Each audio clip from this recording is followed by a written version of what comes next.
देव के साथ आए अनजान योद्धा काल की ताकत इतनी ज्यादा थी कि नैना को उसके जैसा योद्धा पूरे कुसान में कोई नहीं दिखाई दे रहा था। अगर कोई योद्धा काल के जैसा ताकतवर हो भी जाता तो काल की एक जादुई शक्ति सबके ऊपर भारी थी। वत्सल साम्राज्य के युद्ध में बड़े बड़े योद्धाओं को धूल चटा देने वाला जयराम काल की जादुई शक्ति की वजह से उसके कुछ ही वार के बाद काफी बुरी तरह से घायल हो चुका था। काल के वार की वजह से जयराम जमीन पर गिर पड़ा था और उसके हाथ, पैर तथा मुंह से खून काफी तेजी से निकल रहा था। नैना की आंखों के सामने ये सब इतनी तेजी से घट रहा था कि उसे कुछ भी समझ में नहीं आ रहा था। जयराम की तरफ बढ़ते हुए काल को देखने के बावजूद नैना कुछ फैसला नहीं ले पा रही थी। वो ये निर्णय ही नहीं ले पा रही थी कि उसे आर्यमान को यहाँ बुलाना चाहिए या नहीं। अगर ब्रह्मयंत्र से अलग होकर आर्यमान यहाँ आ भी जाता तो उसकी भी मृत्यु होने की संभावना थी। उधर अगले ही क्षण काल जयराम के सर के पास पहुंच चुका था। अपने दादा के ऊपर काल को एक बार फिर से तलवार उठाते देख निशा उसके पैरों को पकड़ लेती है। मेरे दादाजी घायल हो गए, तुम इन्हें मत मारो, तुम इन्हें माफ कर दो, तुम जैसा कहोगे ना हम वैसा करेंगे, कम से कम अब तो इन्हें छोड़ दो। निशा को यूं मजबूर होकर काल के पैर पकड़ता देख नैना से रहा नहीं जाता है। वो उसकी तरफ बढ़ने ही वाली थी, लेकिन तब तक काल अपनी उठाई हुई तलवार को जयराम की गर्दन की ओर चला देता है। ये सब देखने के साथ ही नैना की चीख निकल पड़ती है, दादाजी। जयराम की गर्दन की ओर बढ़ते ही काल की तलवार को देख खौफ के मारे नैना के पैर वहीं जम जाते हैं और उसकी आंखें खुद ब खुद बंद हो जाती है। नैना समेत वहां मौजूद हर इंसान को लगने लगा था कि जयराम अब नहीं बचेगा। जब सभी को जयराम की मौत पक्की लगने लगती है तब एक चमत्कार होता है। वहां मौजूद हर इंसान, यहां तक कि काल और जयराम को भी कुछ समझ नहीं आता है और अगले ही क्षण काल जयराम से दूर जमीन पर गिरा हुआ था। वहां मौजूद लोग बस एक जोर की आवाज सुनते हैं और उसके बाद उनकी आंखों के सामने काल जमीन पर गिरा हुआ था। हे भगवान, ये क्या हो रहा है? उस आवाज को सुन अपनी आंखों को खोलने के बाद नैना के मुंह से सबसे पहले यही शब्द निकलते हैं। उधर अपनी आंखों को खोलने के बाद जयराम के भी मुंह से कुछ ऐसे शब्द निकलते हैं। हे भगवान, अब ये कौन है? अपने सामने खड़े एक बेहद ही बलशाली युवा की आकृति को देख जयराम अचंभित रह गया था। बिजली की गति से आया किसी युवा की तरह दिखने वाला वो शख्स बेहद ही तेजी के साथ आगे बढ़ा था और उसने अपने एक ही प्रहार से काल को काफी दूर धकेल दिया था। जयराम के सर के पास खड़ा वो युवा शख्स जयराम के सवालों को सुन से कहता है, इंतजार कीजिए महामंत्री, आप मुझे बेहद अच्छी तरीके से जानते हैं। आप अभी अपना उपचार करवाइए, मैं जरा आपके इस चमगादड़ को इसकी औकात दिखा कर आता हूं। इतना कह वो शख्स काल की ओर देखता है। उधर अचानक किसी के प्रहार से जमीन पर गिर गया काल और भी बौखलाया हुआ था। जमीन पर गिरा काल अपने दांतों को पीसते हुए गुस्से से भरी निगाहों से उस शख्स की ओर देखते हुए कहता है, तुम्हारी इतनी हिम्मत जो तुमने मेरे ऊपर वार किया, अब इस बुड्ढे से पहले मैं तुम्हारे लहू से अपनी प्यास बुझाऊंगा।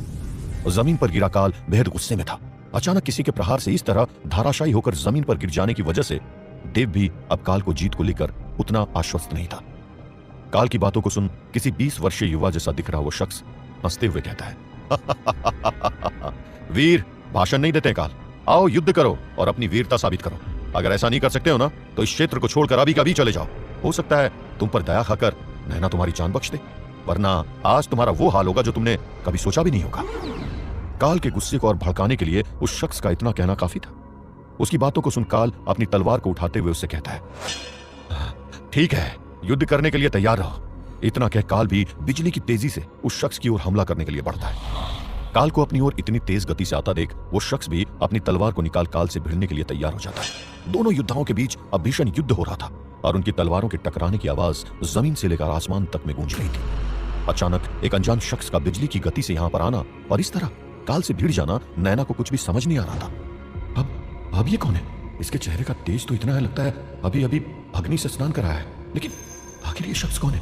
कौन है जो मेरी ओर से मुझे बिना बताए काल से भिड़ रहा है? काल ने अगर इसकी भी आदि शक्तियां अपने भीतर ले ली तब क्या होगा? अपनी ओर से युद्ध कर रहे उस शख्स की चिंता अब नैना को काफी सता रही थी। काल के पास दूसरों की आदि शक्तियों को लेने की विद्या उसकी सबसे बड़ी कवच थी। नैना ने कुसान देश में भी कई युद्ध देखे थे और कौशल देश में नलिनी के रूप में भी उसने कई युद्ध लड़े थे, लेकिन ऐसी शक्तियों वाला योद्धा नैना को आज तक देखने को नहीं मिला था। ये शख्स अभी तो काल से युद्ध कर रहा है, लेकिन जब काल इसकी आदि शक्तियों को अपने भीतर समाहित कर लेगा तब उसे हरा पाना फिर से नामुमकिन हो जाएगा। आखिर मैं इसे कैसे पराजित करूं? आर्यमान, कुछ तो रास्ता दिखाओ। नैना को अभी काल को हराने का कोई भी उपाय नहीं सूझ रहा था। वो उस अनजान शख्स और काल के बीच की लड़ाई तो देख रही थी, लेकिन उसे काल से जीतने का कोई रास्ता सूझ नहीं रहा था। उधर उस शख्स और काल के बीच की लड़ाई भयंकर रूप ले चुकी थी। काल के हर वार का जवाब वो शख्स बखूबी दे रहा था और काल को इस युद्ध में हावी होने का उसने एक भी मौका नहीं दिया था। उस शख्स को यूं युद्ध करते देख काल उसकी ओर देखते हुए कहता है, क्यों, आखिर तुम इस लड़की के लिए ये सब क्यों कर रहे हो? अपनी जान को तुमने इस लड़की के लिए दांव पर क्यों लगा दिया है? हैं? ये तुम्हारी कौन लगती है? काल के सवाल करने के साथ ही वो शख्स काल के ऊपर वार करता है और उससे कहता है, नैना बेटी और शाही दवा खाने के लिए तो कुछ भी, इनके लिए तो मेरी जान भी चली जाए ना तो मुझे रत्ती भर भी अफसोस नहीं होगा।